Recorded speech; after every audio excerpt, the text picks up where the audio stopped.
Di studio sudah kami hadirkan narasumber untuk Anda pemirsa. Saya ingin langsung menyapa Marsma TNI Purnawirawan Agung Sasongko Jati, pakar strategi PPAU yang juga alumni dari US Air War College. Dan juga ada Mbak Fauzia Gustarina Cempaka Timur selaku senior analis Indo-Pacific Strategic Intelligence. Selamat pagi Bapak, selamat pagi Ibu. Selamat pagi. Terima kasih berkenan sudah hadir di studio kami. Saya langsung mau ke Pak Syarki melihat ini juga berita yang beredar, bahkan ya Pentagon mulai kehabisan stok rudal. Bahkan rudal-rudal seperti Tomahawk. Apakah ini juga mencerminkan bahwa di sisi lain Iran IRGC mengatakan siap, bahkan kekuatannya cukup penuh untuk melawan serangan apapun dari Amerika Serikat. Anda melihat apakah dengan posisi sangat rentan saat ini Amerika Serikat, belum lagi ada penolakan terkait proposal yang diajukan oleh Iran, akan seperti apa nantinya? Yang jelas dari New York Times, Amerika itu stok rudal rata-rata 50%. Yang paling banyak Tomahawk. Tomahawk masih 70%, tapi itu kan digunakan di kapal untuk nyerang sasaran darat. Tetapi yang lain seperti rudal penangkis Patriot, rudal penangkis THAAD, sama rudal serangan dari udara ke darat, GSAM itu sudah di bawah 50%. Artinya, itu padahal harus dibagi di 4 hotspot, yaitu di Timur Tengah sendiri, di Amerika termasuk Amerika Latin, di Eropa, dan di Asia Timur, yaitu Korea, Jepang, dan Taiwan. Lah, seluruh persediaan di dunia ini, sebagian 50% sudah dihabiskan dalam waktu 5 minggu di Timur Tengah. Itu berarti sudah sangat kurang ya.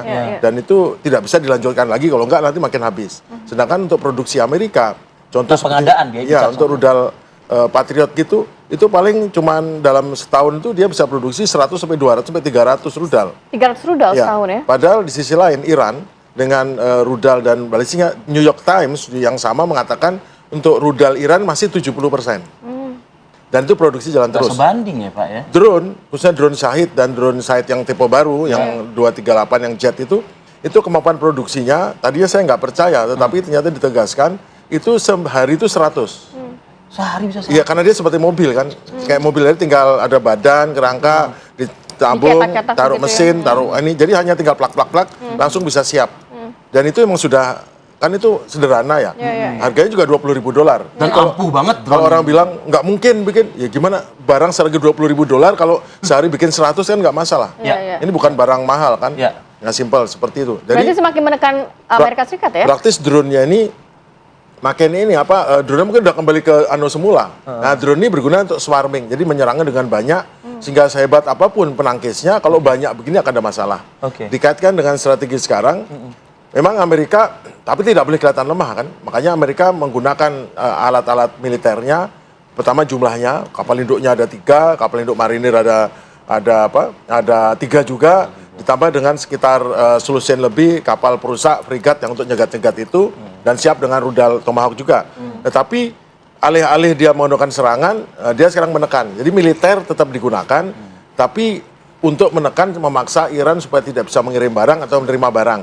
Meskipun 1-2 juga bocor juga, bahkan mungkin banyak juga, tapi kan karena sungguhnya Amerika sendiri sangat tidak berkenan dengan blokadenya Iran. Kenapa?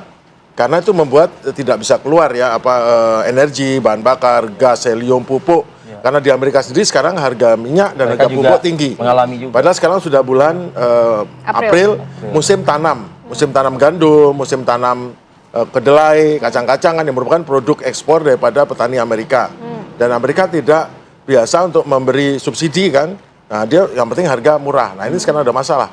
Cuman dia kan harus menjaga juga jangan sampai Iran senang ya bahwa ini dibuka juga Iran bisa jualan keluar. Sebetulnya nggak ada masalah dia, cuman masalahnya kan kelihatan bagaimana dia kelihatan tetap kelihatan kuat, powerful dengan tekanan ini. Dan Iran mengemis-ngemis untuk mainan ini, padahal dari skenario itu canggih sekali loh, itu sama Menlu Abbas Araki itu. Pertama, karena dia tahu bahwa wah ini Amerika nolak nih, yang dilakukan oleh si Abbas Araki adalah pergi ke Pakistan. Dia betulnya jangan sampaikan ke Amerika, ini briefing saja. Situasi kami seperti ini, kami maunya gini. Setelah itu dia pergi ke Oman. Padahal begitu datang ke sana, Amerika udah semangat nih mau ngirim 2 orang itu. Tapi saya nggak mau bicara dengan orang Amerika itu, dia tinggal di Oman. Nah, dari sini kan briefing nih, ngomong lewat telepon. Ngomong apa sih orang, oh gini, wah omongannya begitu, kita nggak akan kirim, marah. Tapi begitu mengatakan tidak akan kirim, 10 menit kemudian dari Oman menyampaikan. Jadi dia sampai di Oman, dia briefing juga, tapi tolong sampaikan pesan Amerika, 10 menit setelah itu sampaikan Amerika. Ini yang dikatakan oleh Trump, ya boleh juga lah ini, tapi kita pertimbangkan gitu kan. Habis dari Oman balik ke Pakistan. Nah, tapi yang kita lihat bukan itu. Kan persaingannya kan diplomasi, informasi, militer, ekonomi. Militer stalemate lah udah ya. Enggak kita bahas karena udah tahu posisi masing-masing. Secara diplomasinya kelihatan macet nih. Tapi information dan ekonomi. Ekonomi jelas Amerika diinjek. Iran diinjek, tapi kan injekannya apakah efektif enggak? Tapi saya kira masyarakat Iran lebih tahan 5 bulan atau 3 bulan, 4 bulan hidup begini. Masyarakat Amerika nih apa sebulan tahan nggak dengan harga bensin naik? Nah itu kan itu ekonomi. Nah sekarang informasional. Datang ke Pakistan, diliput Oman, media, masuk ke Oman diliput media, balik ke Iswat diliput media, pergi ke Rusia. Di Rusia, nah kan banyak memutuskan menghancurkan statement bahwa Iran tidak didukung Rusia, tidak dukung Cina. Di sana ditunjukkan dengan rapat yang langsung diwawancarai, langsung disiarkan, langsung diterjemahkan. Kami dukung Iran dalam bidang apapun, termasuk senjata, termasuk perbaikan ini, semua clear.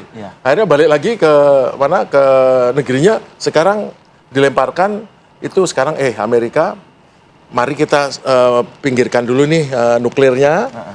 Soal ini, sekarang kita buka, kasihan ini orang-orang kita buka ekonominya, kamu juga kan terilis juga kan ekonomimu jadi berkurang negara dunia.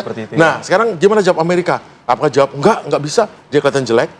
Tapi kalau bisa pun kelihatan lemah. Nah sekarang dia cari jawaban yang tepat. Berarti bola ini saat ini ada di Amerika ya? Iya, bola panas.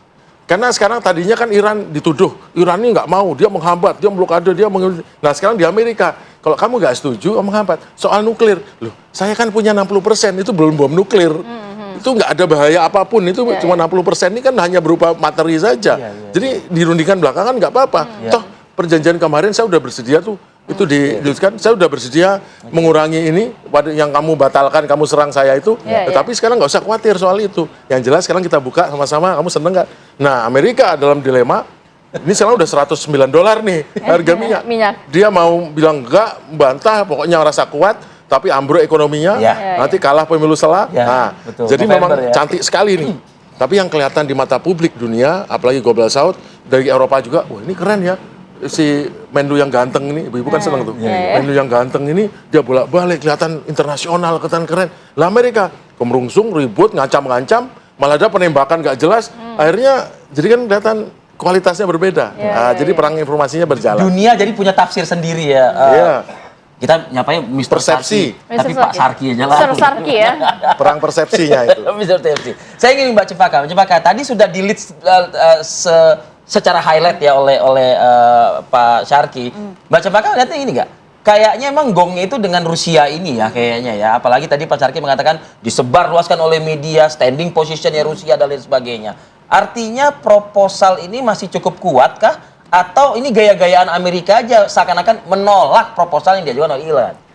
Kalau saya lihat memang begini Mas Rifi, jadi Rusia sendiri itu juga membutuhkan kredibilitas ini menjadi mediator gitu ya. Karena memang Rusia sendiri memang punya juga kredibilitas sebagai mediator di pasca 2015 Selain lalu. Pakistan ya? Betul. 2015 lalu ketika dalam konteks format JCPOA yang waktu itu Rusia menawarkan untuk menyimpan sebagian produksi uranium yang dimiliki oleh Iran di Rusia. Sebagaimana aturan yang diberlakukan. Betul.